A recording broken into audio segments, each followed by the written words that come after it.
Monaco to save money on taxes. Hey everyone, Adam Bergman here, tax attorney and founder of IRA Financial, and welcome to another episode of Adam Talks. On today's podcast, how you can actually save taxes by just moving states.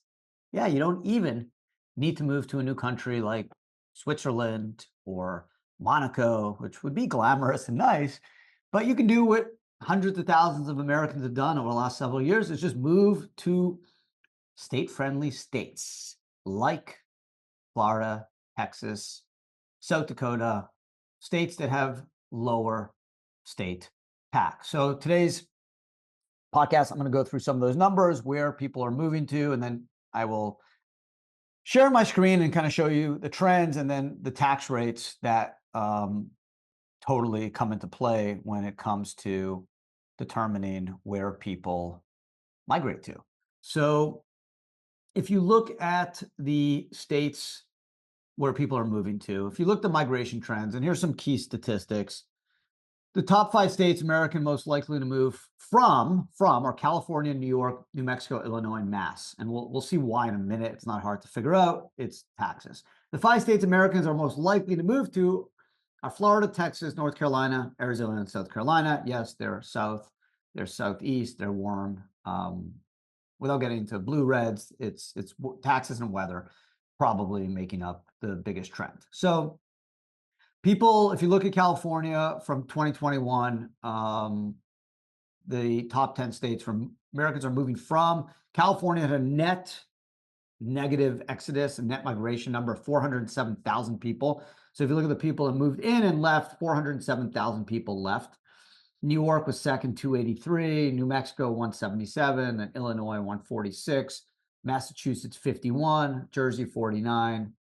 And if you look at where they're going to, Florida had a 205,000 net surplus, Texas, 144, North Carolina, about 100,000, Arizona, 88, South Carolina, 79, Alabama, 18, Tennessee, 69,000. Okay, so makes sense. Now let's talk about why people are leaving. So let's talk about taxation. Okay, this chart is a helpful survey of the 2024 state income tax rates and brackets. If you are listening to this podcast, feel free to go to our amazing YouTube channel and you could kind of watch what I'm showing. And it goes through the state tax rates. I'm going to just start with the married file jointly brackets. So, Alabama, very low tax rate, basically about 5%. Arizona around 2.5%. So, another trend why people are moving there. Obviously, California is the opposite. The highest tax bracket is 13.38%. So let me put that into perspective, right? We all know the highest federal tax rate is 37%. So if you assume 37%, right? So then you have about 63% to play with. So 13% tax rate it's not really on 100. It's 13% taken into account on 63. Which is 16 or 17%, right? Because you're already paying the federal tax. And then when you break down the remaining amount, it's not just 13 on 100%, but it's 13 on about 67%. So it's actually a much higher tax rate. So the tax rates go all the way. If you are making 136,000, 9.3%. If you make over 1.3 million, that's 13%. Now, California is a beautiful state, but is it worth that type of tax when you can literally just move to Colorado? And Colorado's a beautiful state, 4.4%. Okay, let's go. Connecticut goes all the way to 7%. Delaware, 2.2%, all the way up to 6.6%. So a lot of people make the miscalculation and think Delaware has zero state tax. They don't for individuals. Florida, none, right? One of the reasons it's the most popular state for people to move to when they retire, maybe when they are about to sell their business, when they're going to have a big capital exit. If you're coming from California, you can save 12, 13%, right? Capital gains gets applied to state tax gets applied to capital gains rate in California as well.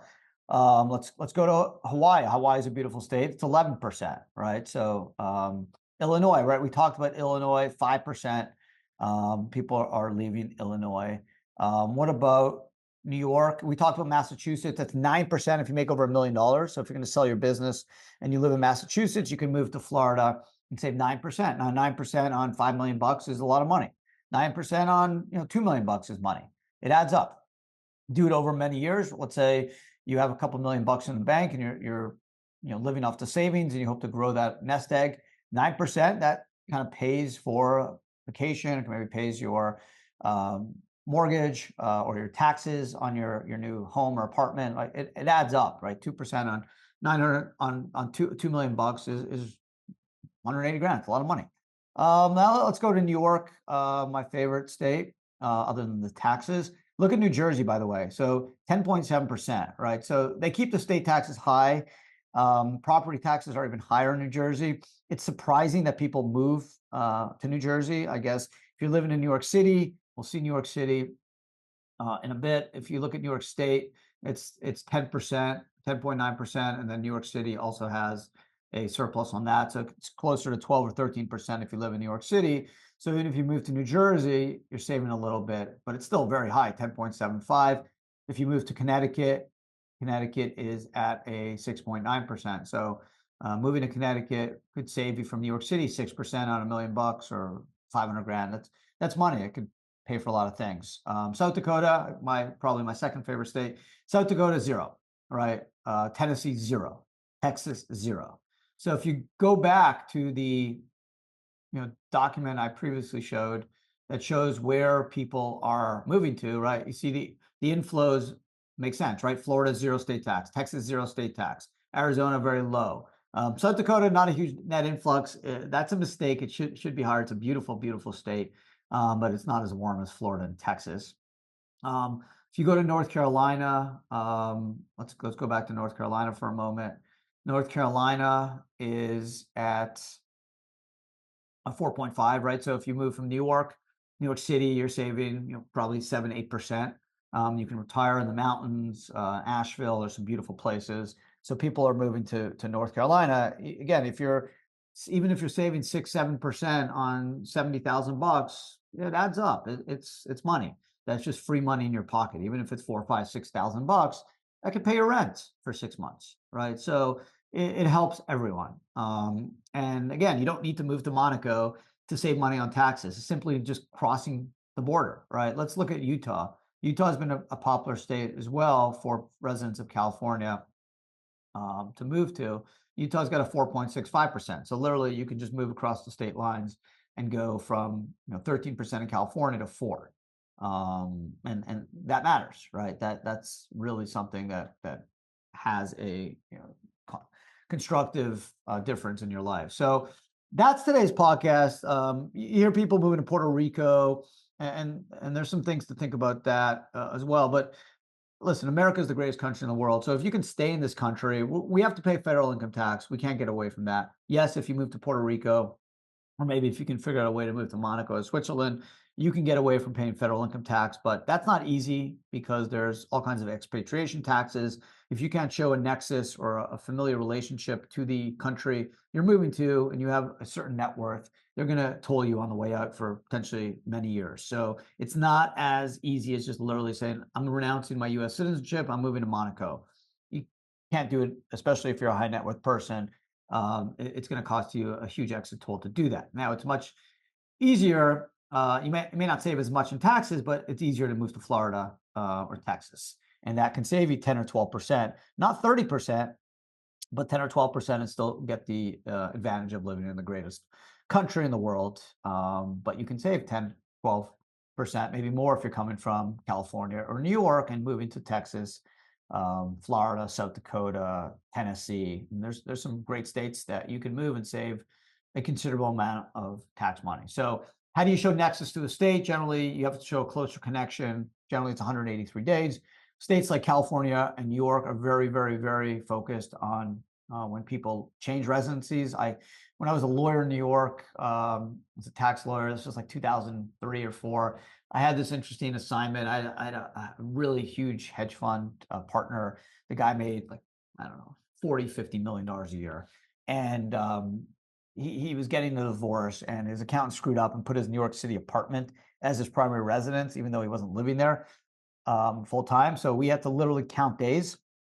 And in 2004, this was kind of pre apps and iPhone. So he had to literally prove, we had to go through all his bank statements and his Easy Pass when you cross through and come into New York by car from New Jersey or some other parts of the country. You have to go through tunnels, and there's Easy Pass, so they can capture if you're in or outside the city. So literally 1 minute in the state or city counts as a day, right? So now there's apps on your phone and it's easier to track, but you want to be super careful, especially if you're leaving California or New York. Those states are very focused on making sure you're actually changing residency.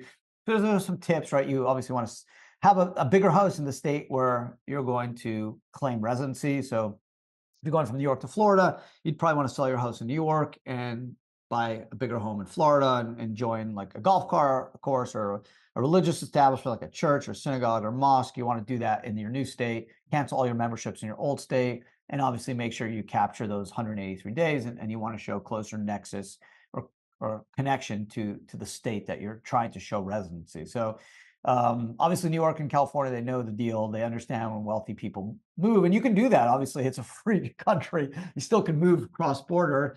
You just need to be able to prove that you're actually in that new place for 183 days, which again is easier than moving to Puerto Rico or Monaco or Switzerland. You still will have to pay federal income tax, but availing yourself of the advantages of being American, living in the greatest country in the world, I think it's probably worth the federal income tax. But if you can save 10, 12, 13% on state tax by simply moving to a different state, that's something to consider, and a lot easier than moving to Monaco. Maybe not as fun and nice, but easier. So that's it for today's podcast. Hope you enjoyed it. Appreciate all support. If you want to watch it, you can do it on YouTube. This way you can watch me as I navigate some screen shares, and maybe more enjoyable for you to look at. I'll also provide links in the show notes to the pages I link to, so you could peruse those at your convenience. Otherwise, have an amazing rest of your day. Thanks for listening or watching, and I'll see everyone again next week.